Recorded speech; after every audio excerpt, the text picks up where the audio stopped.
Tere tulemast Võrkturunduse lehele. Minu nimi on Kristjan Kiis.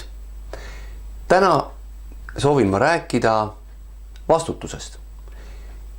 Väga hea sõna. On olemas sellele sõnale ka üks teine sõna, mis ei ole nii hea sõna, ja see on kohustus. Kohustus oleks justkui midagi peale pressitud.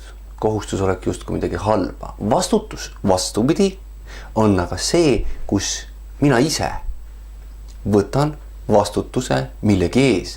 Teen mingid tegevusi ja ise vastutan selle eest.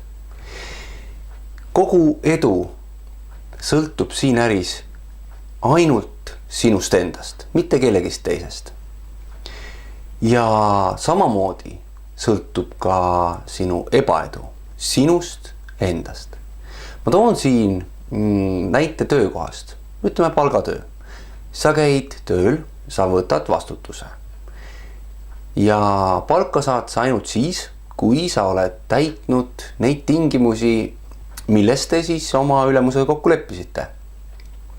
Näiteks, käid sa tööl 30 päeva selle jaoks, et saada palka. Kui päris täpne olla, siis on kuskil 22 tööpäeva kuus.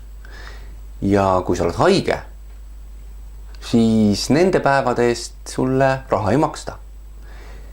Kui sa oled haige rohkem kui näiteks mingid teatud päevad, siis haigekassa vist hüvitab midagi.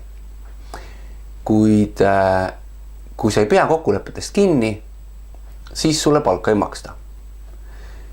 Ja see on täiesti normaalne. Inimesed saavad sellest väga hästi aru. Võtame siia võrkturunduse. Võrkturundus on tulemuspõhine töö.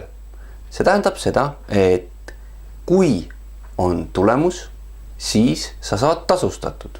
Kui tulemust ei ole, tasu ei järgne. Ja kui sa oled võtnud vastutuse ja ma tahan teha midagi palgatööle või põhitööle või oma ärile lisaks, et tõsta oma sissetulekut, siis ma pean võtma vastutuse selle eest, et kui mina teen teatud liigutused, siis sellele järgneb ka tulemus ja siis mind tasustatakse. Ja igas ettevõttes on selge, et kui sina lood väärtust, siis sa saad küsida ka selle eest tasu. Oleneb, kui suur see väärtus on. Kui sa lood näiteks ettevõttele väärtust, toome näite, 200 000 eurot kuus, siis on päris selge, et sa saad küsida selle väärtuse eest väärilist tasu. See, kuidas sina kokkuleppele jõuad, millised on sinu tasud selle eest, ka selles võtad sina vastutuse. Ja nii on ka võrkturunduses. Meie eeliseks on see, et lisaks sinu endale on ka väike boonus, mis võib olla tihtipeale päris suur. See tähendab seda, et sa saad lisaks ka enda tegevusele kogu meeskonna tegevusest teatud protsendi. Kui sina oled loonud väga hea meeskonna ja sealt järgneb korralik tulu, siis osa sellest tulust kuulub ka sulle. Ebaõnnestumine on ainult võrkturunduses võimalik ühel juhul. Ainult ühel juhul. Ja see on siis, kui sa loobud, kui sa annad alla.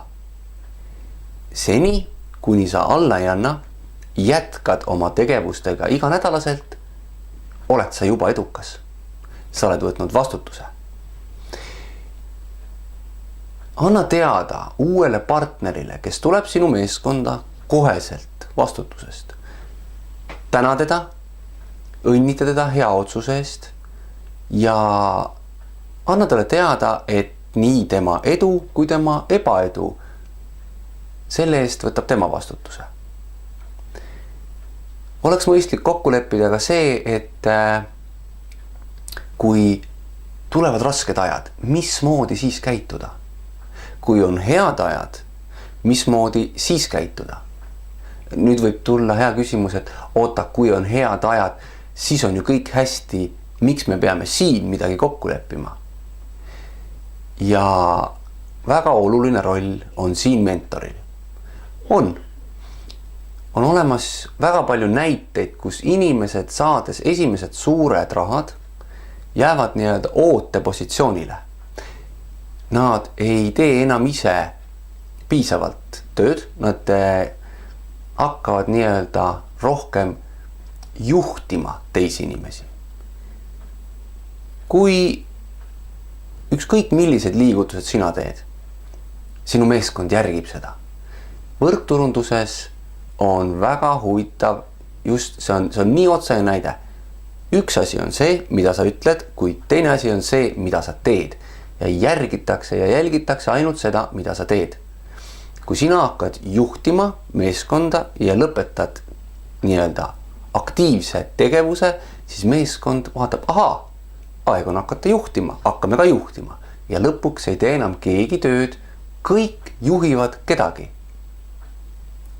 Seda sa ju ei sooviks. Ja samamoodi see siin ongi vastutus. Ma võtan vastutuse oma tegevuse ja oma tegevusetuse eest. Ja ma arvan seda, et mõistlik oleks võtta vastutus kohe esimesest päevast. Esimesest päevast, kui ma alustan, ütlen ma oma mentorile suured tänud. Ma tänan sind selle võimaluse eest. Ma tänan sind nende juhiste eest. Ma tänan sind, et sa oled mul olemas.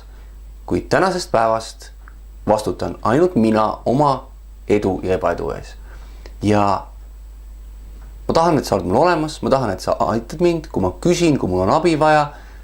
Kuid vastutus minu edu ja minu ebaedu ees on minu kätes. Uuele partnerile tuleks ka selgeks teha, et ta võtab vastutuse enda tuleviku ees. See, mida ta teeb, kuidas ta teeb, millise kvaliteediga ta teeb, kuidas ta suhtleb inimestega, kuidas ta käitub inimestega, kui professionaalselt ta seda asja võtab, kuidas ta suhtub oma elukutsesse, et ta võtaks selles vastutuse. See on tema tulevik. Sina saad mängida seal ainult ühte rolli, kui sa oled mentor. Ja see on soovitus, nõuanne, juhendamine, abistamine, kui selleks peaks vajadust olema. Kõik muud tegevused on tema vastutus. Kui sina võtad vastutuse oma äri ees ja oma tuleviku ees ja tegutsed iganädalaselt, järjepidevalt, siis sa saavutad edu. Minu soov sulle on, et ka sina sooviksid saada professionaalseks võrkturundajaks, sest et meil on parem tulevik. Nüüd lähme ja räägime sellest tervele maailmale. Mina tänan.